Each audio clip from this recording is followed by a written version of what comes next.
Good afternoon, everybody. Welcome to Sports Today. My name is Ridhima Pathak, and unfortunately, the entire session post tea got abandoned and went down the drain because of a heavy spell of rain. This is what I wanted to rhyme, but it didn't come out right. But anyway, having said that, left India at 62 for two, trailing by Australia by 307 runs. And guess what, guys? Because of your love, we are rich now because we've got a sponsor. This particular show is sponsored by Plus Sport. Take a look. भैया एक plate देना। अच्छा ये match छोड़ दो, India हारेगा, हमने कह दिया ना। हमारा बॉलिंग अटैक और एक घटिया बैटिंग, पिच कंडीशन। जीतना है तो खेलो प्ले स्पॉट पर, बनो खेल का नया बादशाह। All right, we are back.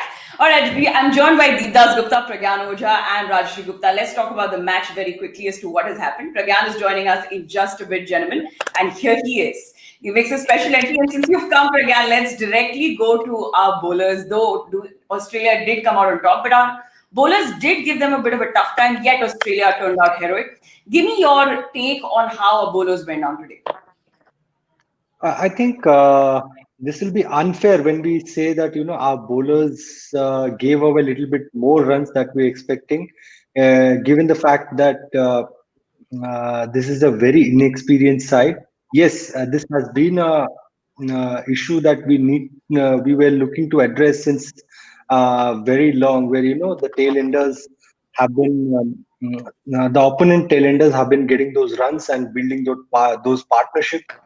But this is a young bowling unit. So, but they've done a good job, I felt. What about Sundar? Happy for Sundar today. Yeah, if you see, there are two sides to it. One side is tailenders getting those runs, and the other side, for less than 100, we got their 5 wickets. So that's a plus point. And if you look at Sundar, he was brilliant. He got 3 wickets, no doubt about it. But somehow, again, I'll go back to that same thing. Kuldeep Yadav. Kuldeep Yadav was someone who I was really looking forward to see. That's right. We actually discussed about this in our last show yesterday, Deepda. But how was Sundar for you today? Also, that very, very big breakthrough of that big wicket. So I just felt happy for him.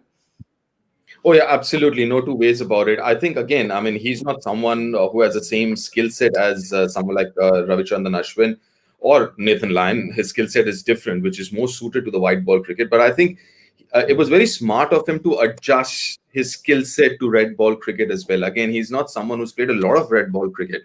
But again, the discipline that was shown by the bowlers today, including someone like Washington Sundar, was very heartening to see.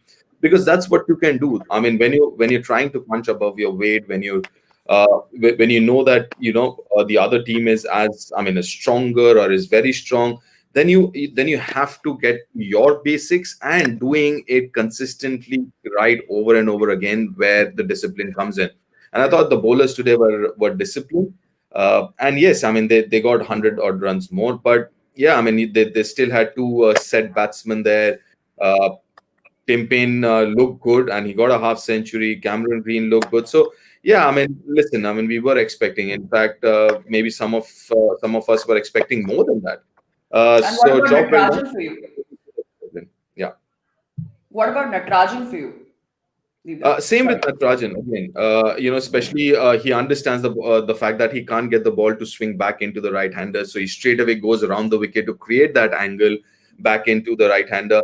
So, I mean, listen, overall, got no complaints with the bowlers. 369 on its own. If you take it out of the context, might look a lot of runs. But having said that, whether you take it out of the context, it looks like a good score. But when you put it in the right context, you'd say, you know what, they haven't done that poorly either, the Indian bowlers. Exactly. And in fact, that catch, Rahani's catch becomes vital today because that 369 because of Labuschagne could have been a 269, Rajashri. Absolutely. And, like Deep said, you have to put the score in perspective. Look, Australia overnight, right? They were at a pretty solid position. Not overtly strong, but solid position with Cameron Green and Tim Payne. Those 2 quick wickets. I mean, this 369 could have so easily been 440, 450. The fact that they kept nipping away. And for me, the highlight of this Indian bowling, perseverance was the way they took out those couple of early wickets yesterday, and the way they stuck to their guns against Steve Smith and got him out. Because Manas Labuschagne, otherwise this 108, if he'd scored a big daddy 100, and had we not got those two quick couple of wickets, it would have been a different ball game altogether. But now having bowled them out for 369, 60 odd for two, with by the way, rain predicted for a fair bit up until Tuesday. Who knows? India might even pull off, retain the series and the Gavaskar Water Trophy. So things looking pretty solid for India at the moment. That's true, and we'll come to the weather and the impact of it. But let's talk about the man who looked in ominous form, and then he played that shot. Why that shot?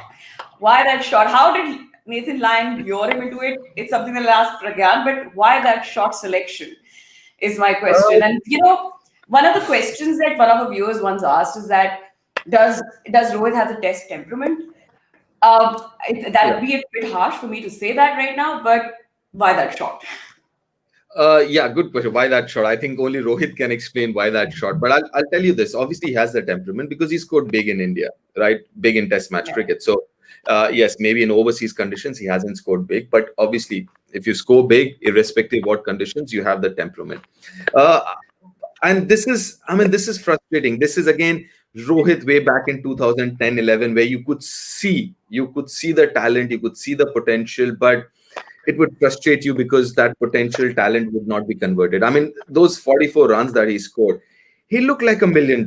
I mean, he looked so comfortable. It was absolutely no problem. Extra bounce, pace, seam movement. He just looked so compact. And then that shot. But great to Nathan Lyon. I think he's one of those bowlers, and again, Pragyan will explain it better, who can get the ball to drift, right? So if you look at that particular ball, I'm sure he was looking that ball to be a little outside off stump, but that drifted into his pads. And that's where I think, credit also to Nathan Lyon for that particular ball. It dipped, it drifted back into the pad. So I'm sure Rohit was expecting that ball to be a little outside his front foot, not in the line of his front foot. I think that's where he was beaten. He was beaten by that drift and dip. But again, those 44 runs look like, this is it. He's got set now. And generally in white ball cricket, when Rohit gets to those 30, 40s, this is going to be a big one. Again, it's just so frustrating. He looked so good, but then another 40.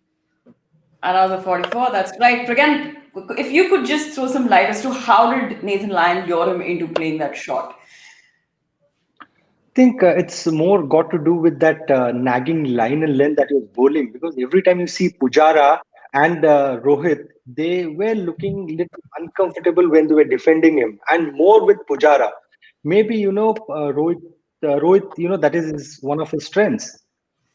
So he was looking to, open those field, or maybe, try and get little bit of quick run where, he can make sure that Nathan Lyon is under pressure. But then Nathan Lyon got better of Rohit Sharma. And when you're playing abroad, especially in Australia, New Zealand, England, and South Africa, you more depend on the drift, because you don't get turn the way you get in subcontinent. So on these kind of wickets where there is not much help for you, you try and depend on the drift. That is their main weapon. If you look at someone like Ashwin Jadeja, they look to turn the ball. Their main strength is turning the ball. But for Nathan Lyon, it's drift, because they don't get turn. I'm not saying they cannot turn the ball, but I'm saying the wicket is such where they don't get turned, so they have to drift the ball. With the drift, they have to beat the batsman. That's what he's done with Rohit. And why Rohit is so important? Look at the celebration when an opponent gets Rohit Sharma, Virat Kohli, or Ajinkya Rahane. Look at their celebration. That will tell you. That's when they know the game is in their control now. So it was a bit disappointing to see Rohit Sharma reaching 44 set and then not making it big.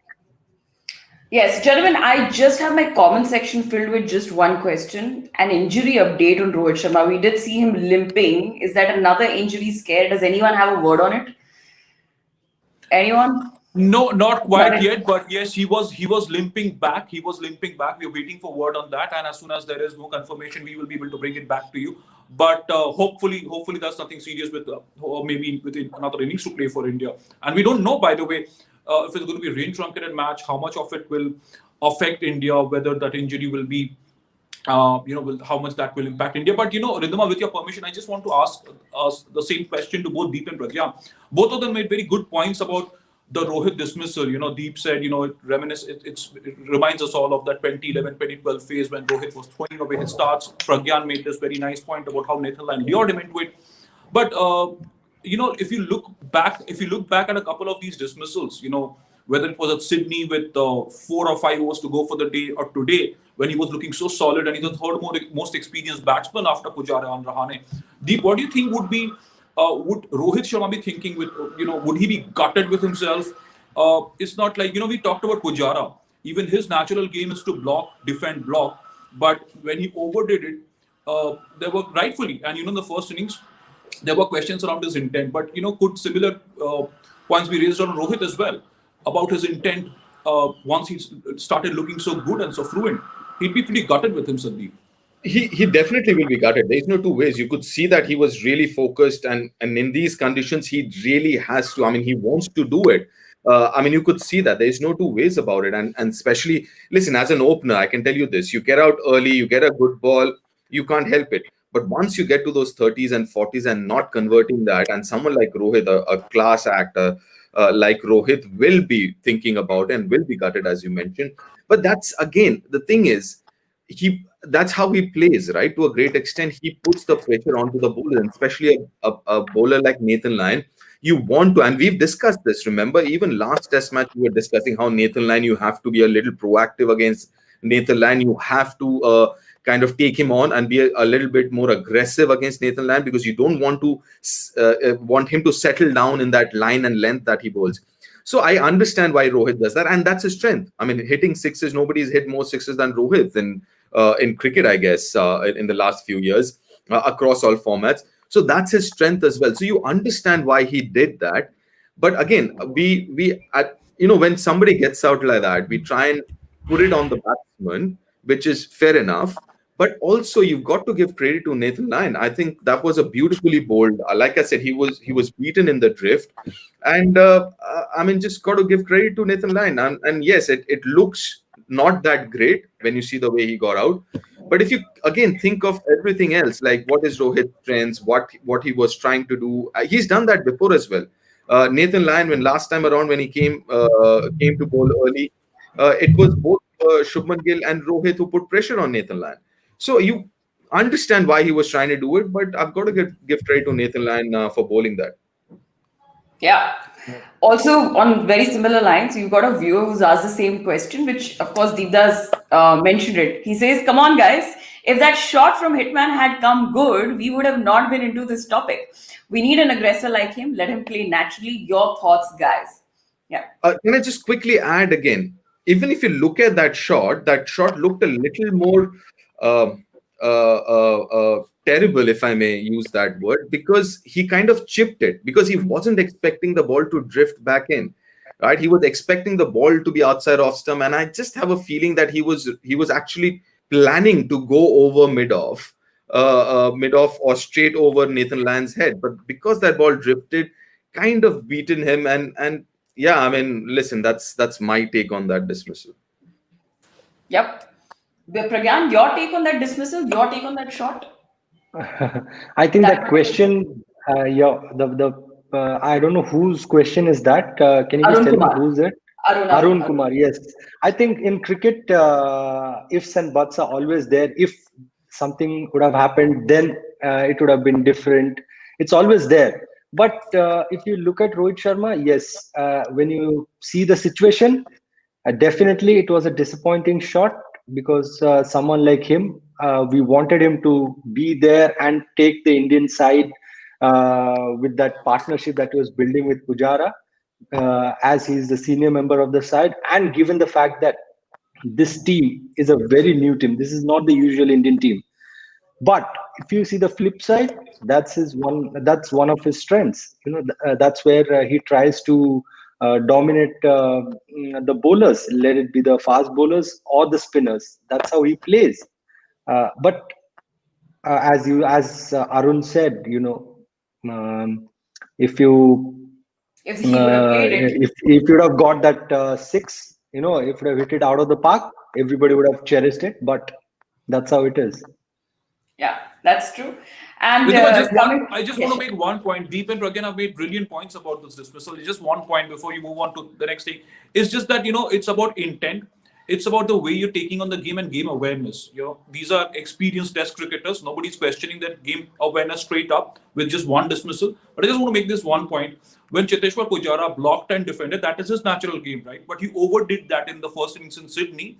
And therein we questioned his intent to maybe score a little more aggressively, be a little more, show a little more intention. The same goes with an aggressive batsman. When he's playing his natural shot, it's also about checking his natural game to show that more intent, even if he's blocking and even if he's playing along the ground, checking his natural instinct, that is also intent. So there are both ways to look at what the way we dissected Pujara and also the way that Rohit dismissal is being looked at. Just a limited point there. Yeah. Let's also take a look at Cummins. Now, the thing about Cummins, I feel, is the fact that whenever Australia need a breakthrough, the man is there. He is like this Spider-Man, bro, I am in it. And he gets it again. I mean, could Gill have left that ball, Pragyan? If you look at 2011 11-12 series that we toured Australia, it was Peter Siddle. Every time they wanted a breakthrough, Peter Siddle used to come and get those wickets. He was in that kind of form. He used to get Australians those crucial wickets. The same thing Pat Cummins is doing. And it was a very important point what I was seeing while watching the game. If you look at Stark, because of his angle, the ball is with that left arm, the ball is pitching and going away. So it is easy to leave because of the angle. You can see the ball is leaving you.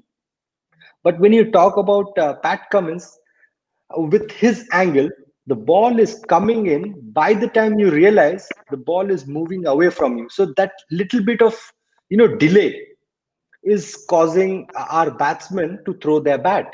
They're thinking the ball is within the stump or maybe just a little bit of outside the off stump. That's where they are tentative to play the shot. That's when they're getting that edge. So I think he's doing really well. That's the reason he's the best bowler in the world right now. Yeah, no doubt about it. Well, listen, he's a top act, and if I can say from a batsman perspective, you see someone like that go away from the stump, as Pragyan mentioned. You have to play the angle, because if you don't play the angle and the ball does not move, it's hitting the stumps. So you have to play the angle, and after pitching, if it straightens, too bad. As a batsman, you can't do much. So yeah, that's the reason. And if you look at his line, if you look at his pitch map during the broadcast, it's there. Every ball is pitching. What the pitch map doesn't show are the angles. It just shows where the ball has pitched. Yeah. And if you see, all those balls are pitched on the fourth stump, just outside off stump. Now take into account the angle of the release and just think about where the ball would finish if it continues with the angle. So it makes it that much more difficult for the batsman. Yeah, Pragyan, Also to add to that, if you look at Shubman Gill, he was kind of, he thought the ball was within the stumps when he played. But if you see, his bat was little away from him. That was only because of the angle. He was trying to negate the angle, which he thought the ball will end up on the stumps and he has to play it. But the ball slightly moved away from him. That's where he edged it. Right. All right, gentlemen, I have to also tell you all that we've become a little fancy on the show. We're going to take a little break because we got a sponsor. Guys, this is Player Sport, and we'll be back in just 5 seconds. भैया एक plate देना। अच्छा ये match छोड़ दो, India हारेगा, हमने कह दिया ना। हमारा बॉलिंग अटैक और एक घटिया बैटिंग, पिच कंडीशन। जीतना है तो खेलो प्ले स्पॉट पर, बनो खेल का नया बादशाह। Okay, all right. खेल का नया बादशाह. Now moving on कि कल की strategy क्या होनी चाहिए. And let's go on to Rajashri first. Rajashri, what should be our strategy for tomorrow? Look, अगर there are two things to look at it. Ridhima. First, the weather. We've spoken about it. There could the possibility of more rain till Tuesday. Storm cells were building up for a while this afternoon before the entire session was washed out. Now that's one. That's one thing that you got to keep your eyes on. The second is this Brisbane pitch does not look to be the typical fast, fierce Gabba strip here. It is looked a little flatter than you would have expected a Gabba pitch to be. And it's just about batting up. It's not just about batting out time. I hope we don't get into that mentality of saving this test match already. And it's also we've spoken about this buzzword intent. You're not going to be able to come out of a scruff with by just defending. And I hope Pujara and Rahane show that intent tomorrow, because this is an experienced batting partnership, right? These guys have bailed us out of trouble more often than not. And then there is Mayank Agarwal, Rishabh Pant. There is batting heft. Washington Sundar obviously in for, because both Jadeja and Ashwin were not going to be there. Batting would have looked fragile otherwise. It's about how you come out and show that intent in the first session tomorrow. There's going to be a half an hour early start, so to make up for lost overs. But it's about how these two bat in the first hour, and then how we take from that on the first session. But I hope there is more intent there. Yeah. Well, Deep, Rajashri spoke about intent. Also, if you could throw some light on how the weather is going to impact the game. Also, do you see that Rahane in the last 3 innings is coming out to bat in order to save the test? See, if you look at Ajinkya, the first 20, 30 deliveries, like a lot of batsmen, he's very kind of fragile, very vulnerable. So I do understand the first 20 odd deliveries, but then he does open up. The 100 that he got, he did open up. So I think he will open up once he's set again. Let's say another half an hour, 45 minutes, the first half an hour, 45 minutes tomorrow. Because listen, as far as the weather is concerned, how that will help, it's as a batsman, I'll tell you, one of the worst thing that can happen to you is in and out of the dressing room. The weather breaks. I mean, the moment you start playing, you kind of get into some kind of a rhythm. That's a rain break. You go back again, and then you come back. Comparatively, I believe for a bowler it's comparatively easier, but for a batsman it's very, very difficult and very frustrating if you have to go in and out every whatever half an hour, 45 minutes. So I hope it's not one of those days. I rather have a day which is a session is washed out and then you play 2 complete sessions or something like that. But this in and out stuff is that does not help a batsman. And obviously with weather around, the heavy atmosphere and everything else, it does help the bowlers from that perspective as well. But the good part is, as far as the ball is concerned, if the outfield is wet, couple of shots to the outfield and the ball becomes wet, and especially a Kokobura ball, and Pragyan will be able to elaborate on that, becomes that much more difficult for the bowlers from that perspective. So but overall I just hope, and one thing is for sure, on day 3 you can't think of the weather. Day 3 you just have to play as if you're playing day 3 of any test match. Yes, there are forecasts of day 4, day 5, there are forecasts of heavy rains or thunder showers or whatever it is. But you, as a team, as a dressing room, as a team, you want to keep those thoughts away. You don't want those thoughts to hit you. Only day 3, maybe day 5, you got to be aware. That's one thing. But day 3, just take it out of your head and hope that you get longer stints of play rather than in and out. All right. Well, Pragyan, how should our batters approach Lion tomorrow? And is he going to be more difficult to play? Also, we've got a comment from Satya Prakash saying the pitch is made for Lion to take his 400 wickets. Yeah, there's some bounce. Slightly, the ball has started turning. With that, I think it's a good wicket for the spin. It's turning out to be good wicket because there are cracks as well. I think you have to be positive. You have to show that intent. Once you start looking to get those runs, it's simple. You have to just play your game and look to get those singles, doubles, and get that scoreboard going. That's how you tackle any bowler. If you get into that shell, and mind you, last test match was a brilliant test match for us. with that character and everything that we showed. But if you look at the first innings and that evening session, everybody's talking about it because we could have, had we got those 60, 70 runs extra with that intent, it would have been a different test match. That's what I believe. So that's the same reason I'm talking about this test match as well. So you look to get those runs, you look to have that intent of playing all the bowlers the way on the merit, and then see how things go forward. But rain can only affect one team, that is Australia. Australia will be under pressure about the rain because they have to look to win this game to get that Border Gavaskar trophy back. If this game is drawn with that rain or whatever it is, India will retain the trophy. Again, So it's Australia who's going to be. Yeah. Sorry, can I ask you a quick question again? As I mentioned about that wet Kokobura red ball as well, does it behave the same way as the white Kokobura ball if it gets wet going to the outfield and all?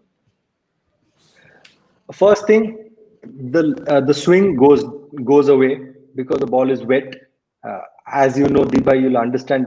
Once the ball, one side has to have that shine, the other side has to have the roughness. If that goes away, then there's no swing. And for spinners, gripping the ball becomes little difficult. The drift goes away. So once you're losing that, your armory, then it becomes that much easy for the batsman. Interesting. Very interesting. All right, guys, we've got a couple of questions and we have 4 minutes left into the show. Our comment section is just filled in. We've got Arun Kumar asking, guys, a quick question is, does Nattu have the pace to shine in Test cricket long term? I think no. What about you guys? It's not about the pace. It's not about the pace. It's about the heart. And he's got that heart. Look at the way he was bowling. He knew exactly what he had to do. How many bowlers or how many players making their debut, they know that this is my limitation, this is what I'm best at, and this is what I do, I'll succeed. He was very clear with his plan. And if you judge by his heart and his cricketing brains, he's very good and he will succeed. Okay.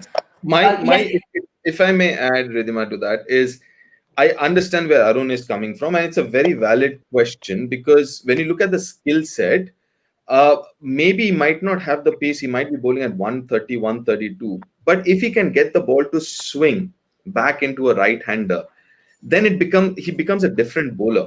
So a left-arm seamer who does not get the ball to swing back into the right-hander and does not have the pace of, let's say, a Zahir Khan or a Mitchell Stark in this context, then it becomes that much more difficult. You can be smart, you can go around the wicket and everything else, but from a very skill perspective, if you're bowling at 130, 132, you still can be very effective as long as you get the ball to swing. And that, for someone like Natarajan, becomes that much more difficult because he generally plays a lot of white ball cricket when he has to bowl the cutters. So the seam position or the wrist position becomes that much more difficult to keep it straight for the ball to swing. So it's a catch-22 situation for someone like Natarajan. At 132 can be successful, 130, 132 speed. Yes, he can, but he needs the ball to swing. Then you have to be someone like Bhuvneshwar Kumar or Deepak Chair or someone who can get the ball to swing. Right. We've got another question. Pankaj Kumar, Rajashri, this is for you. Should Pant be promoted again? Depends on the game context. In the first innings, I don't think so because you have 5 proper batsmen plus Rishabh Pant, obviously also a proper batsman, to spruce up the game. And Mayank Agarwal coming in. Look, if that is the case right now, it depends, right? If it's a left-hand, right-hand combination that you want to unsettle the opposition with, depending on where India are at, an early wicket tomorrow, I don't think Rishabh Pant is coming ahead of Mayank Agarwal. And what message does that send to Mayank Agarwal, who had opened in the first couple of test matches, gets dropped when Rohit Sharma is back in the team, and then he comes back in again because you have an injury to Hanuma Vihari, who anyway batted at number 5. I don't think India would do that, and it also depends on the context of the game. If India want to, can I say the game ahead, I'm sorry, I'm just butting in for everything. Sure. Sorry. My point is this: now, if the wicket falls early, send Rishabh in, right? Why? Because you can then, counter attack, blah, blah, blah. If it's closer to that second new ball, then send Mayank in. You want someone like Mayank Agarwal to play the second new ball. So if a wicket falls early, send him at 5, counter attack, ball a little oldish, whatever, go ahead. But if it gets closer to that red ball, the second new ball, then obviously Mayank, because he's an opener, he has better skill set to handle the second new ball. Interesting. I have a bigger question. Sure. So after this series, when we play in India, who's going to be the keeper? We're talking about Pant so much. Pant has got a fighting 97. And what if he gets 100 tomorrow? Yeah, What happens? if he wins a game tomorrow for us single-handedly. Again, 5th February, let's wait till we've got enough time to Why? We have such See, we are talking champagne about Pant problems. who can change the game for us. No, that's a valid question. It is. valid question, 100% valid question, but I'm not ready to tap my grey cells right now. I have very limited amount of grey cells anyways. All right, guys. Quickly, 2 more questions. Rajeshwari Sahu is asking: is India really behind in the game? If you look at the game, Yeah, yes, yeah. India is. If you look at the game, yes, India is. That's the reason we were talking about tomorrow's, those 40-45 minutes are very crucial, where we play well and build that partnership. That's when the momentum will change. And as you know, last 2 days, they're saying that it's going to rain or whatever it is.